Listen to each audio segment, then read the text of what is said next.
जितनी हमारी एलीट है, जिस तरह उनको वो प्रमोट करते हैं, उनको अपॉर्चुनिटीज़ दी जाती हैं, इस तरह हमारे दोस्तों को और मुझे अगर अपॉर्चुनिटी मिलती है तो मैं क्यों नहीं कर सकता? ऑक्सफोर्ड से, कैम्ब्रिज से, हार्वर्ड से या लंदन स्कूल ऑफ इकोनॉमिक्स से मैं क्यों पीएचडी नहीं कर सकता? I have recently done my masters in political science. मैंने कंप्लीट कर दिया अल्हम्दुलिल्लाह। मैं रिसेंटली इंशाल्लाह पीएचडी ज्वाइन कर रहा हूँ पॉलिटिकल साइंसेज के अंदर इंशाल्लाह। बिस्मिल्लाहिर्रहमानिर्रहीम। नाज़रीन, आप देख रहे हैं हमारा आखिरी चैनल और मैं हूँ आपका होस्ट खिज़रुल इस्लाम नक्शबंदी। कई दिनों से वज़ीर आला हाउस के सामने और उससे पहले असम्बली हाल के सामने नाबीना अफराद जो है वो धरना दे रहे थे और उन्होंने, आपको मालूम है, धरना दे रखा था और इस पर लाठीचार्ज भी हुआ। तकरीबन हर हुकूमत के दौर में ही जो है यहाँ पर नाबीना अफराद ने तकरीबन धरना दिया है और इनके मसाइल जो है वो वक्ती तौर पर हल होते हैं और बाद में फिर इन्हें जो है वो मुज़ाकरात के ज़रिए उठा दिया जाता है। लेकिन जैसे ही कोई नई हुकूमत आती है दोबारा इनको आकर धरना देना पड़ता है। वैसे तो पाकिस्तान में नर्सेज़ हों, असातिज़ा हों या नाबीना अफराद हों या सियासी जमातें हों, कोई भी हो, उन्हें अपने मसाइल जो है हुकूमतों से धरने के ज़रिए से ही हल करवाने पड़ते हैं। ये बड़े अफसोस की बात है कि कोई भी काम हमारे यहाँ पाकिस्तान में धरने के बग़ैर जो है वो हल नहीं होता। और जब उससे पहले हुकूमत वक्त से मुज़ाकरात के ज़रिए या डायलॉग के ज़रिए कहा जा रहा होता है कि आप हमारे मसाइल हल करें, तो हुकूमतें जो है उस वक्त सुनती नहीं हैं। बिल आखिर जो है वो धरना दे दिया जाता है। जब धरना दिया जाता है तो फिर उस वक्त ट्रैफिक का निज़ाम भी डिस्टर्ब होता है, आवाम भी परेशान होती है और उस वक्त लोगों को और धरना देने वालों को सबको ही परेशानी का सामना होता है। तो इसी पर बात करने के लिए हमारे साथ नाबीना अफराद के वफ़द के जो लोग मौजूद हैं उनसे बात करते हैं। अस्सलाम वालेकुम। जी वालेकुम सलाम सर। कैसे हैं आप? सर अल्हम्दुलिल्लाह, अल्लाह का शुक्र दुआ। आपका नाम क्या है? जी मेरा नाम हाफिज़ मोहम्मद अबू बकर है and I have recently done my masters in political science. मैंने कंप्लीट कर दिया अल्हम्दुलिल्लाह। मैं रिसेंटली इंशाल्लाह पीएचडी ज्वाइन कर रहा हूँ पॉलिटिकल साइंसेज के अंदर इंशाल्लाह। अरे माशाल्लाह, आप तो बड़े पढ़े लिखे लग रहे हैं और हाफिज़ भी हैं आप तो। जी अल्हम्दुलिल्लाह, मैं हाफिज़ भी हूँ और मैं ऑल पाकिस्तान किरात का टॉपर भी हूँ अल्हम्दुलिल्लाह से। अच्छा, किस सन में किया आपने?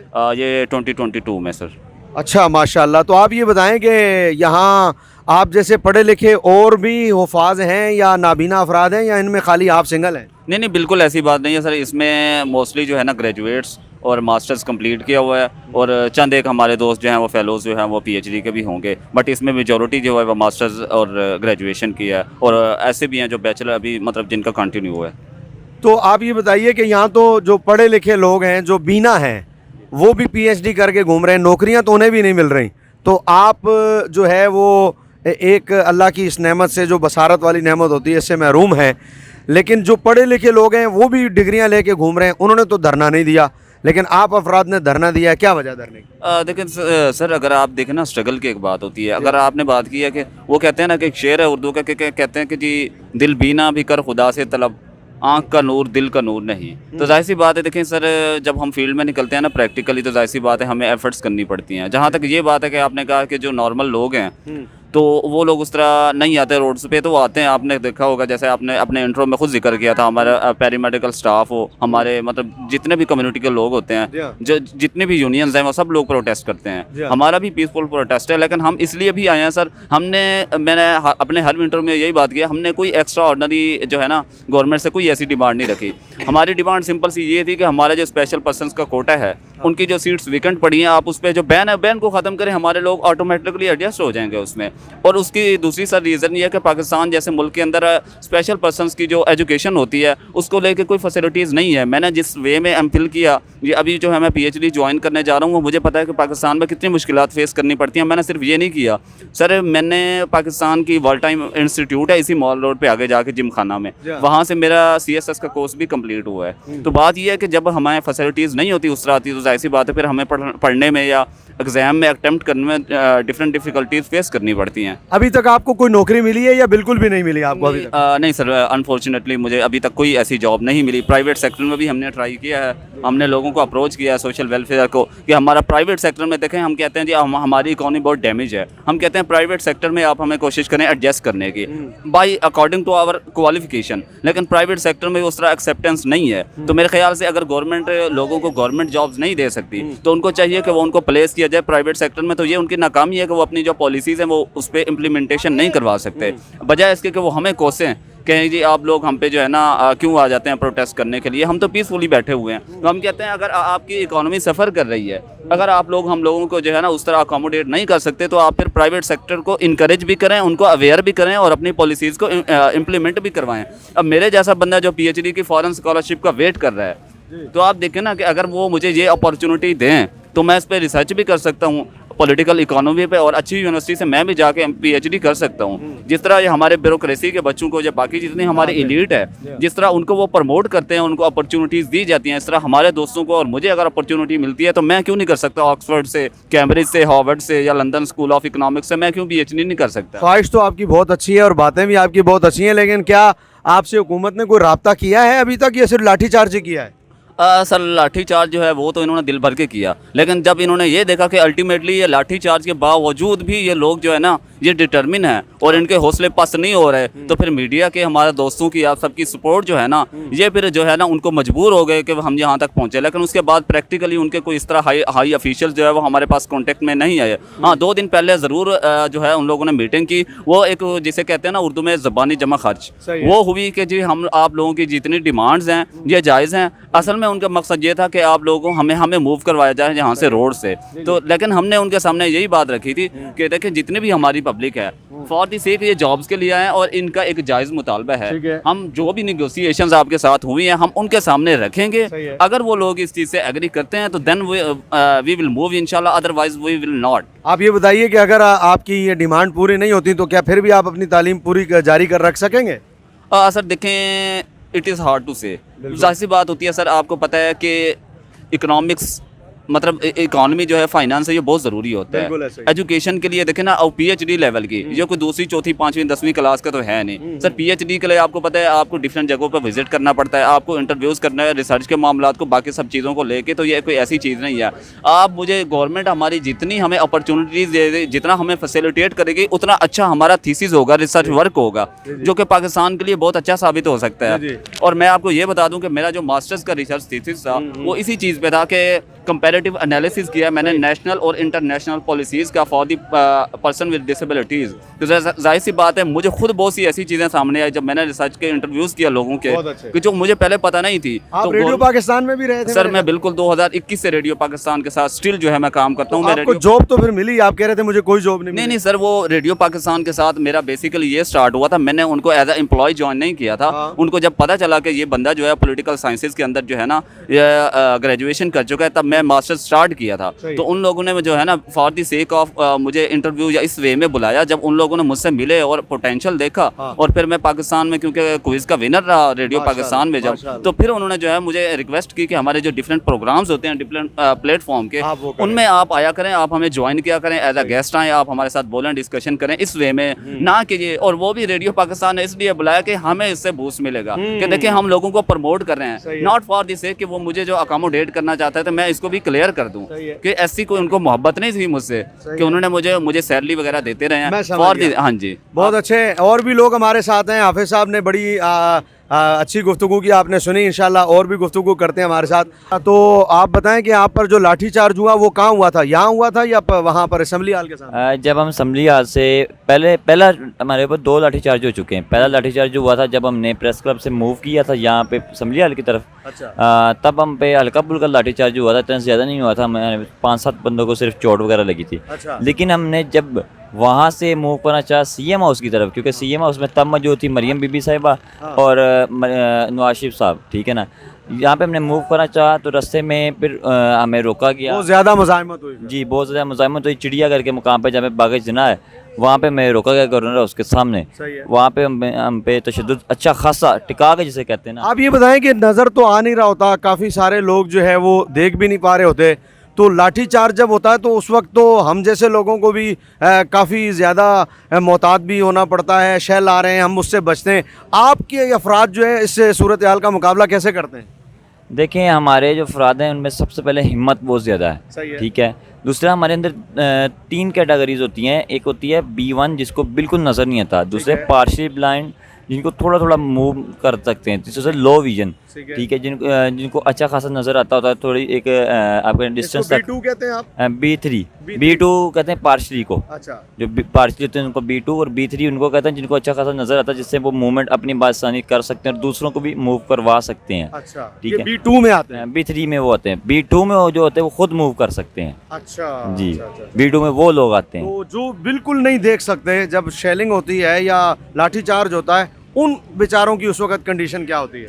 आपको पता है एक आम बंदे की कंडीशन उस टाइम बहुत बुरी होती है, उनकी कंडीशन फिर आपके सामने मैं बयान नहीं कर सकता उनकी कंडीशन, ठीक है।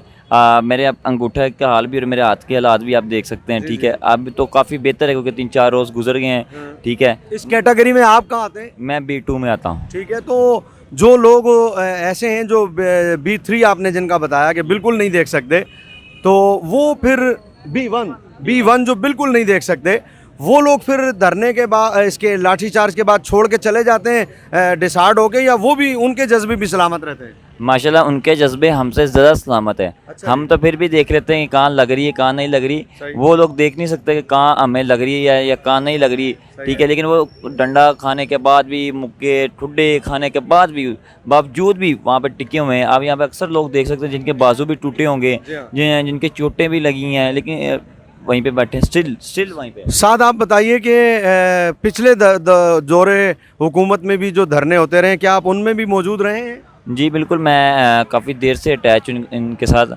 2000 तकरीबन 17-18 से हम अटैच हैं। हमें जो पहली मार पड़ी थी वो भी मियां शहबाज शरीफ साहब के दौर में पड़ी थी 2015 में। तब भी अच्छी खासी हमें एक कहने का कुटाई लगी थी, ठीक है। लेकिन हमारे तब मुतालबात जो थे, हम तब भी नहीं पीछे हटे थे। हमारे मुतालबात तब मान लिए गए थे। हमारे जो साथी थे तब उनको 207 लोगों को परमानेंट रोज़गार दे दिया गया है। अच्छा, लेकिन वो 207 अभी भी रोज़गार पे हैं? जी रोज़गार पे हैं बिल्कुल। लेकिन बात ये कि 207 से तो नहीं ना काम रुकता, लाजमी बात है। ठीक है। अगर कोई दुनिया में आता है तो उसने दुनिया से जाना भी है। बिल्कुल। आपके बता सकते हैं कि टोटल आपकी तादाद कोई रजिस्टर्ड है, कितने हैं इस टाइम जिनका हम मुकदमा लड़ रहे हैं वो तकरीबन 1750 के करीब हैं, जिनमें से 1180 डेली वेजर हैं जिनको मुख्तलिफ डिपार्ट से निकाला जा चुका है। अच्छा, ठीक है। और बाकी बेरोज़गार अफराद हैं जो यहाँ पे मौजूद हैं, वो तकरीबन 500 के करीब हैं, ठीक है। कुछ लोग आते हैं चले जाते हैं, यानी कि कोई करीब में भी रहने वाले हैं, ठीक है। कभी हमारी 800 कभी 1000 इतनी तादाद हो जाती है। लेकिन जो साइडों पे इस टाइम बैठे हुए हैं, यहाँ पे बैठे हुए 500 के करीब हमारी तादाद है। अच्छा, ये बताइए कि इस दौरान अभी तक जितना आपने यहाँ पर धरना दिया है, आप में सियासी पार्टियों में बहुत सारी पार्टियां हैं। हुकूमत तो नून लीग की इस वक्त है, PTI वाले हैं और पीपल्स पार्टी वाले हैं, तहरीक लब्बैक पाकिस्तान वाले हैं, PTI वाले हैं। किस पार्टी ने आपके साथ अभी तक ताउन किया है? सबसे ज़्यादा अगर अव्वलीन दर्जों की आप बात करते हैं तो तहरीक लब्बैक पाकिस्तान ने हमारे साथ ताउन किया। हमें खाना दिया है, हमें पानी दिया है।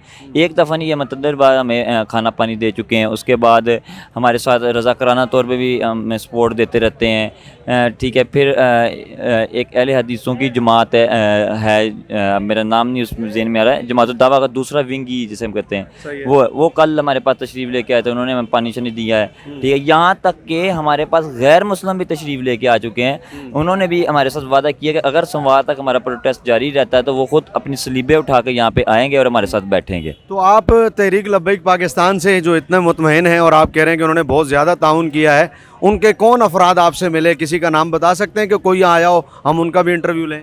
हमारे पास सबसे पहले तशरीफ़ जो लेके आए हैं वो डिवीज़न लाहौर के अमीर हैं जमील शरकपुरी साहब, ठीक है। और जो नायब नाज़िम अला उस्मान साहब हैं डिवीज़न लाहौर के, उनके साथ तो मेरा एक अरसे से रब्ता रहता है क्योंकि अमीर लाहौर है उस्मान मुजफ्फर साहब, उनकी बात कर जी रहे हैं? जी जी जी बिल्कुल, वो तशरीफ़ लेके आए हैं हमारे पास, ठीक है। उनके साथ हाजी आंबर साहब हैं, ठीक है। और मीडिया, उनकी मीडिया एडवाइज़र टीम से हमारे पास यूसुफ भाई तशरीफ़ लेके आते रहते हैं, ठीक है। और मुख्तलिफ इंटरव्यूज़ भी हमारे करते हैं और यहाँ पे भी स्टिल मौजूद भी हैं हमारे साथ माशाल्लाह, क्योंकि मेरा ख़ुद का तल्लुक़ भी माशाल्लाह TLP से है और मेरी मोहब्बत जो है बाबा जान से है और जो है साथ भाई से है, इसलिए हमारी ये तो कहीं आप उनकी तारीफ़ इसलिए तो नहीं कर रहे कि आप खुद उनके साथ हैं? नहीं, मैं इसलिए मैं किसी और से पूछूं, हो सकता है आप उनका साथ दे रहे हो। आपने TLP ने ताउन किया? जी माशाल्लाह, जितना भी दिन हो गए हैं TLP हमको खाना ही खवाती है और पानी भी पिलाती है। जी हाफिज साहब, आपसे पूछता हूँ, क्या TLP ताउन कर रही है?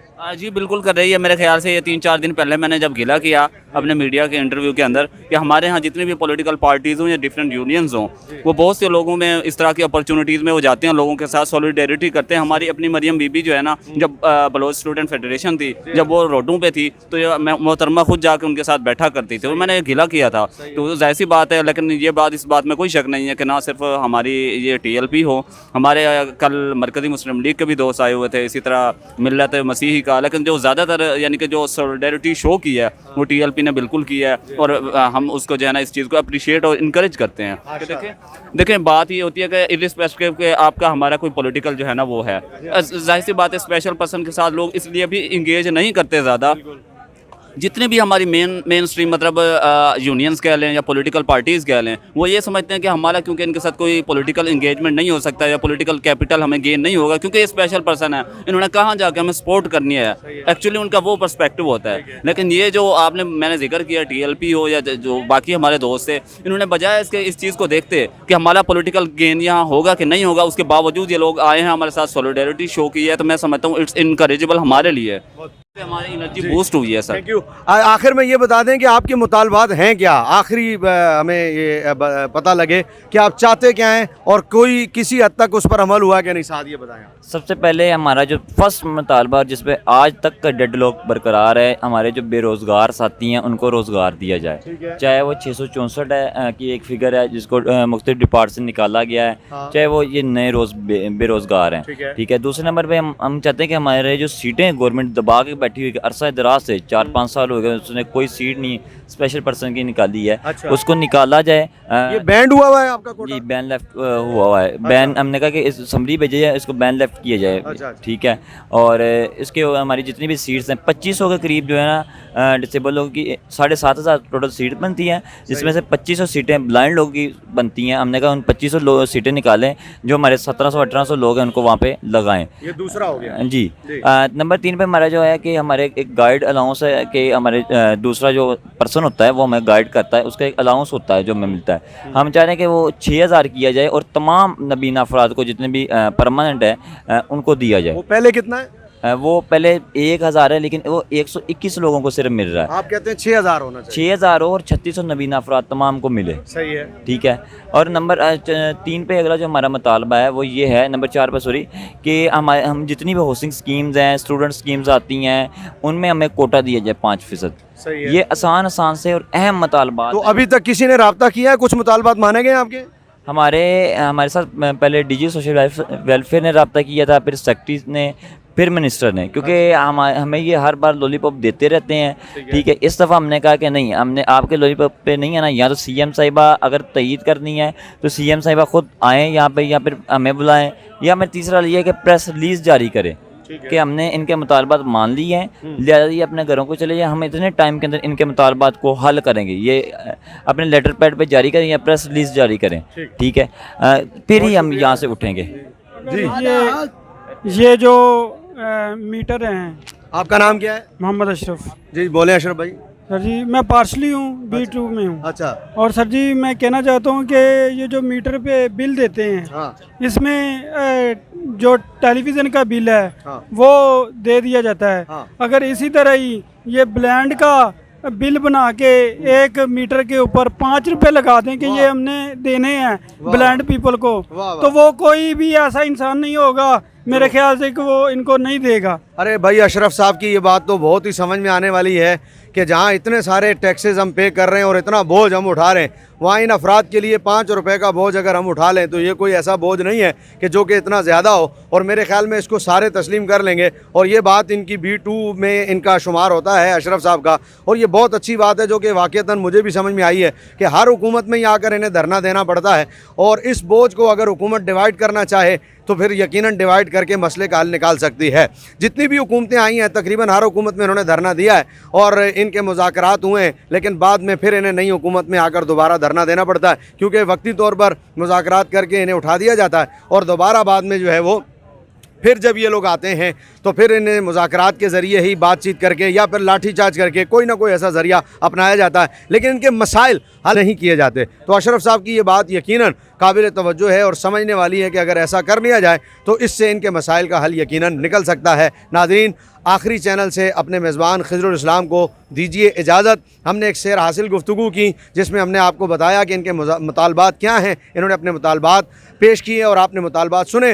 हुकूमत वक्त को चाहिए, पंजाब हुकूमत इस वक्त CM हाउस के सामने बिल्कुल ये धरना दिए बैठे हैं और इस वक्त हुकूमत वक्त को चाहिए कि इन अफराद का जो कि देख नहीं सकते, बीना नहीं है, नाबीना हैं, इनके मसाइल को ज़रूर हल करें ताकि ये अपने घरों में वापस जाएं, इनकी परेशानियां जो हैं वो ख़त्म हो। एक देखने वाले और जी शऊर और समझदार और बीना आदमी का भी धरना देना मुश्किल होता है। इनके मसाइल तो उससे भी कई दर्जे ज़्यादा हैं और हुकूमत वक्त को इस तरफ ज़रूर तवज्जो करके इनके मसाइल को हल की तरफ लेकर जाना चाहिए। देखते रहिए आखिरी चैनल।